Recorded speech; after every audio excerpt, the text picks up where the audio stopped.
Hello, fellow Whovians, welcome to Mr.Who Reviews. Today, for my 5th year anniversary for my channel, I'm reviewing The Three Doctors.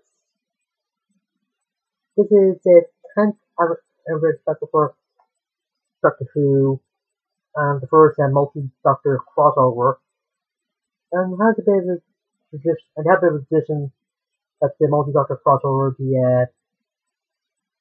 connected to an anniversary, except for the two Doctors and the Christmas special this year,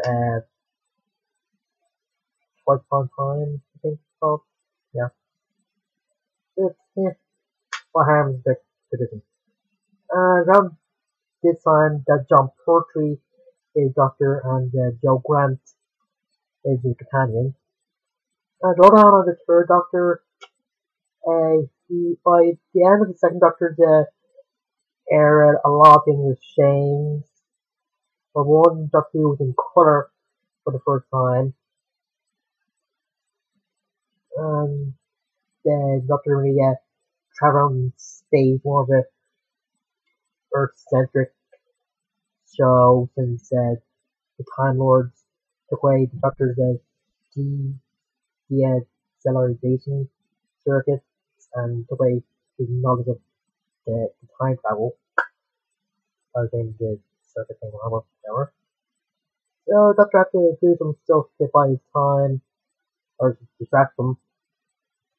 So he just working for the United Nations Intelligence Task Force, or UNIT for short, as their scientific advisor.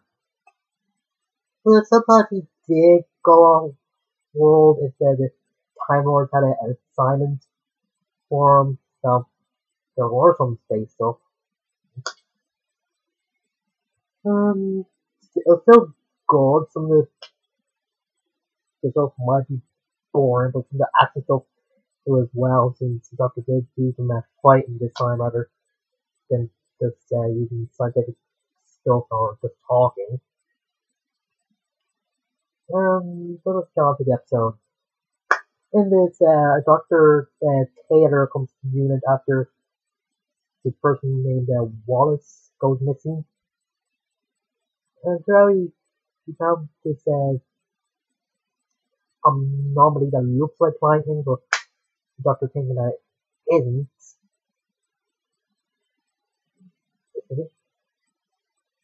And it turns out there is this creature gobbling up some stuff for people. Doctor didn't know what or why, so he's thinking it might have something with him, since Dr. Taylor would take him out to in the Doctor's lab, and his car Bessie was taken while he got out of it. Yeah, for some reason they named the car Bessie. But the license plate is kind of funny, since it has a Who won on it. I wonder if they are expecting to have more cars. But anyway, it turns out the anomaly is also affecting the Time Lords, since some of their energies are being diminished. And the colors for Time Lords don't look awful. They look more like Imperial Guards than anything else. And yes, the costumes they're gonna have in this fourth Doctor era look kind of bad, but still look better than this. Even the freaking caps they have look better. And around this time, the Time Lords were they weren't really that interesting. Before this episode, they were like gods or something. They were even threatening in the after Troughton's final episode War Games, but this episode onwards, not really that threatening or interesting. Anyway, that's when the Time Lord suggests that they bring one of the past Doctors to help out the third one. But the High President, and I think that's who it is, since the guy, he call him your excellency or something. But they decide to do it anyways, since everything right now. So the second Doctor is in the TARDIS, and him and the third just on arguing. And I have to say the scenes with John Pertwee and Patrick Troughton are just great, because it does make sense, since Patrick Troughton Doctor, they really get along with people in authority, and in the John Pertwee one is one in authority. So the Time Lord decided to bring in the first Doctor to just settle the two down.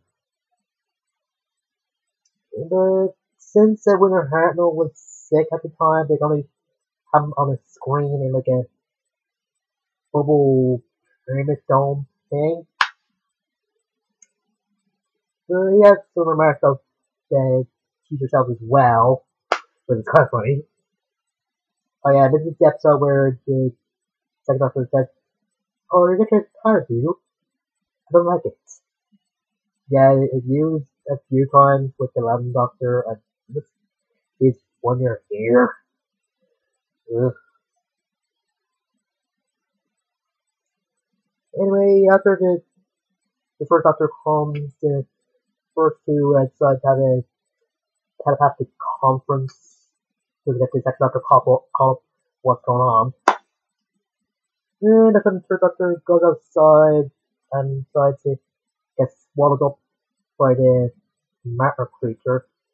Yeah, don't really give it a name. It's either the antimatter creature or just matter creature, because it can exist in both universes. So,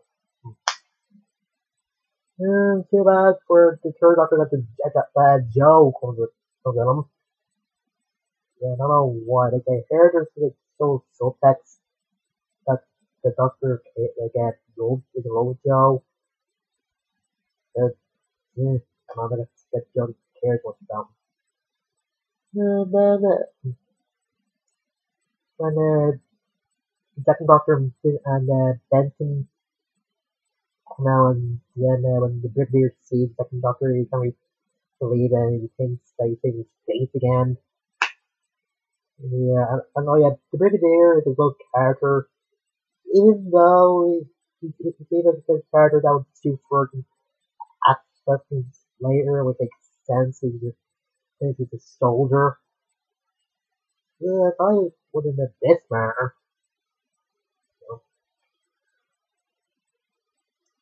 Um, about this time that the third Doctor finds out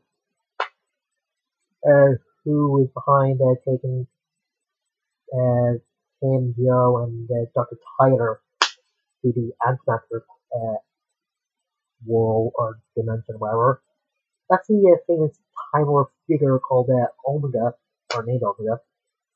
He's the one that actually gave the Time Lord the power to time travel. And that's one of Doctor's personal heroes. And this is kind of power crazy and wants revenge. Since he's been in the antimatter dimension for thousands of years, and saying they sacrificed to supernova rather than just they fix her or something. Oh yeah, originally Jamie, the one of the iconic Get Doctor companions, was supposed to be in this, but actually replaced with Sergeant Benson. I don't know if the actor for Jamie wasn't available, or some of those kind of good, and some of the scenes make sense for Jamie than Benson, so. Yeah, just more arguing on that Dr. Taylor with that not saying how can everything here exist if it's antimatter, and Joe just point out that if Omega can use his will to make the things in the universe, then why can't the two doctors make a simple door from it to escape instead of putting into a prison? And the two doctors do, they go to Omega, and the others just try to follow them, even though they told not to. But after they escape with the Brigadier and Mr. Wallace, the Brigadier found the area where they thought he was in another country. Yeah, they didn't believe that they're in another universe either. I don't know. One of the things on the beat, so yeah, I don't know. But anyway, the Doctor tries finding Omega on a psychic level. It seems that Omega just too much for him. It's actually using the dark side of his mind. As in me, or does the dark side of Omega look like an Asian elf? It just looks like that. I'm not I don't need to be like racist or anything. Just looks like it. And also turns out that Omega wanted Time Lord here because he can't really escape the antimatter dimension, since if he goes and everything's created to be destroyed, you don't have freedom. That's what I mean. While we talk to the Doctor, second acknowledges that he don't really have a hold on his anger, and they kind of use that after he gets Doctor to take his mask off, saying they need the mask itself, since the longer they're in the antimatter dimension, their body like corrodes. I don't know if you use the word right or the words, and just be erased. And when you open the mask and spoilers, no, I think that's stuff like that. They see that there's none there. He's just his will that survives. His will create the world, and his will keep them alive. Yeah. And that's when he goes has a temper tantrum. Deciding that he can't live, then he might well destroy the whole universe. Yeah. I will say that I like the actor playing Omega, but sometimes it can be a bit over the top. Especially when he's just yelling or upset. I don't know.